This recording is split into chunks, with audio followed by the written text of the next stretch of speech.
현대중공업 노동자 여러분 반갑습니다. 현중지부 소식을 보다 쉽고 빠르게 전달해드리는 현중지부 뉴스입니다. 오늘은 상당히 무거운 주제로 여러분들을 찾아뵙게 됐는데요.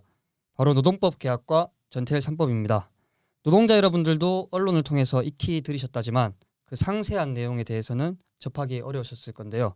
현중지부 김영균 정책기획실장님을 모시고 자세히 얘기 나눠볼까 합니다. 반갑습니다. 네, 반갑습니다. 11월 말부터 12월경 정부와 자본 그리고 거대 여야당이 합세해서 노동법 개혁에 대한 논의가 있을 것이라 예상됩니다. 과연 노동법 개혁에는 어떤 내용이 있는지 설명 부탁드립니다. 예전부터 노동계에서 이 국제노동기구 ILO에서 이 비준을 하라고 여러 차례 권고를 했지만 과거 정부나 현 정부나 이 ILO 비준을 계속 늦춰왔었습니다.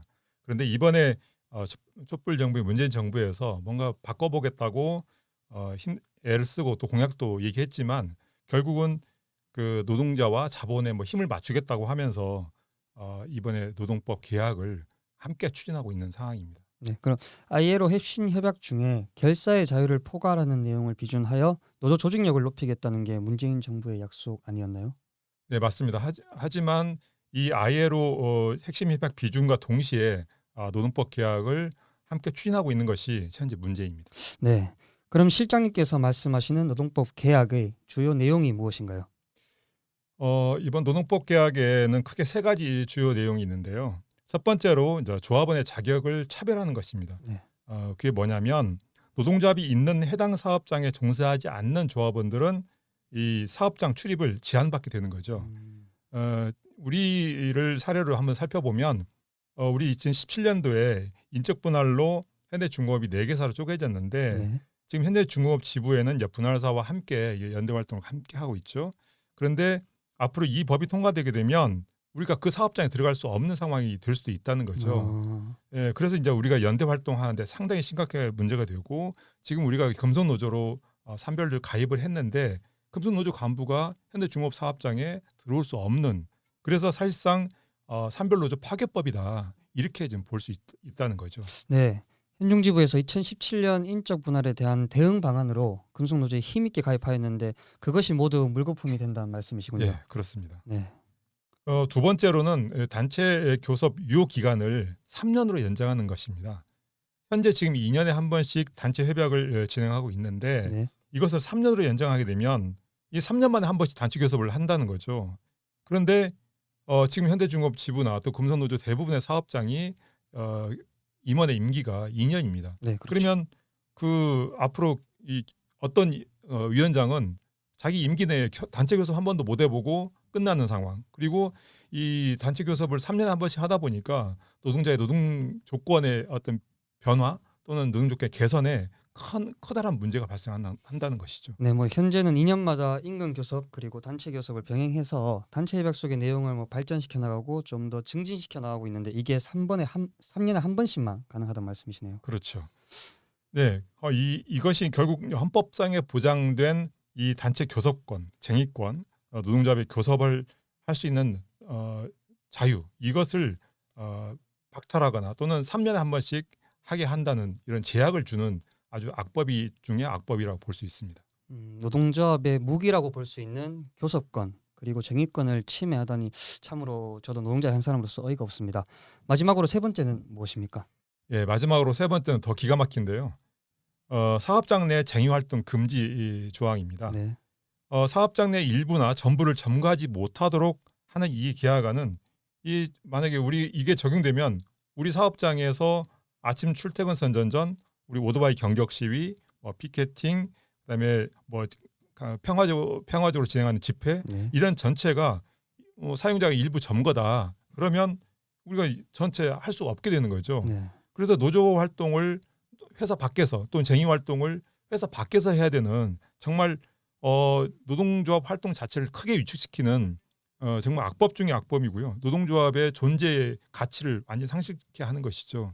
저는 이제 이런 걸 보면서 이 악마는 디테일에 있다 이런 얘기가 있는데 사용자가 정부가 노동법을 개혁하면서 노동자들의 어떤 직접적인 이의와 권리가 담겨져 있는 것을 바꾸는 것이 아니라 이 노동조합 활동을 제약함으로 해서 결국 노동자들의 권리를 침해하는 그런 쪽으로 이렇게 노동법을 개혁하는 아주 안 좋은 상황이죠. 네, 실장님께 자세히 설명을 들으면 들을수록 노동법 개혁을 반드시 막아야 되지 않나 생각이 됩니다. 그럼 여기에 대한 민주노총이나 그리고 저희가 속한 금속노조 그리고 현중 지부에 대한 방안은 어떻습니까?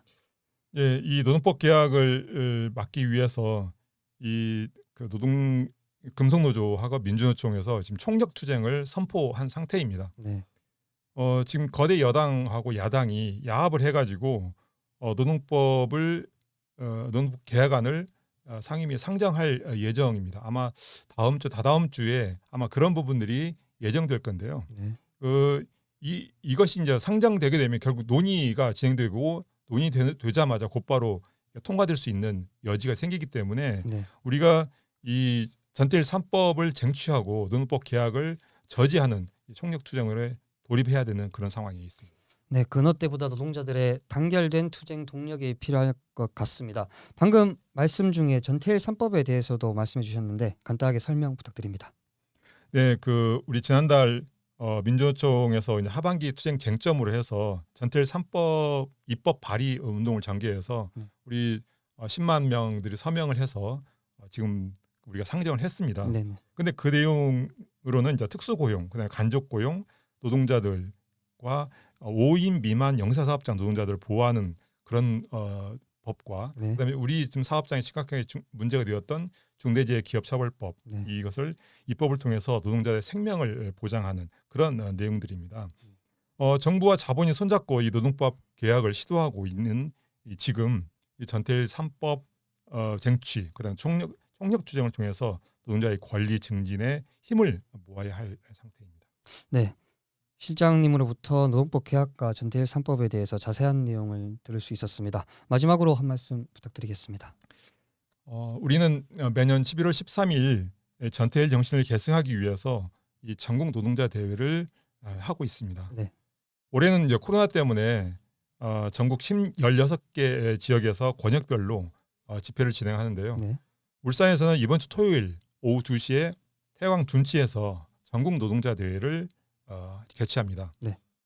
전태일이 있으나마나한 근로기준법과 함께 분신한가하면서 한국 사회의 노동운동에 대한 커다란 전환점을 만들었습니다. 네. 전태일 정신은 바로 우리 노동자들과 연대하는 정신, 모든 노동자를 또 다른 나로 여기고 함께한 그런 위대한 정신입니다. 네, 맞습니다. 전 전태일 열사 유서를 읽으면서 정말 노동운동에 대한 새로운 어떤 계획을 그리고 그런 마음을 다잡고 있었는데요. 제가 잠시 짧게 한번 읽어보겠습니다. 네. 친우여, 나를 아는 모든 나여, 나를 모르는 모든 나여, 나를 지금 이 순간의 나를 영원히 잊지 말아주게. 뇌성 번개가 이 작은 육신을 태우고 꺾어버린다 해도, 하늘이 나에게만 꺼져 내려온다 해도, 그대들이 아는 그대들의 전체의 일부인 나, 힘에 겨워 굴리다 못 굴린, 그리고 또 굴려야 할 덩이를 나의 나인 그대들에게 맡긴 채 잠시 쉬러 간다네. 네, 그 실장님께서 읽어주신 전태일 열사의 그 유서에 많은 내용이 담겨 있고 또 실장님의 생각이 담겨 있지 않나 싶습니다. 네, 코로나19로 인한 경제 위기로 노동자들이 힘든 시기에 또다시 노동자들을 나락으로 몰고 가는 정부와 자본의 작태에 크게 분노하지 않을 수 없습니다. 다가오는 전국 노동자 대회 이번 주 토요일이죠. 많은 분들이 참석하셔서 노동자의 단결된 힘을 제대로 한번 보여줘야 되지 않을까 싶습니다. 현중지부 뉴스 오늘 준비한 소식은 여기까지입니다. 다음에는 더욱 알찬 소식으로 찾아뵙겠습니다. 감사합니다.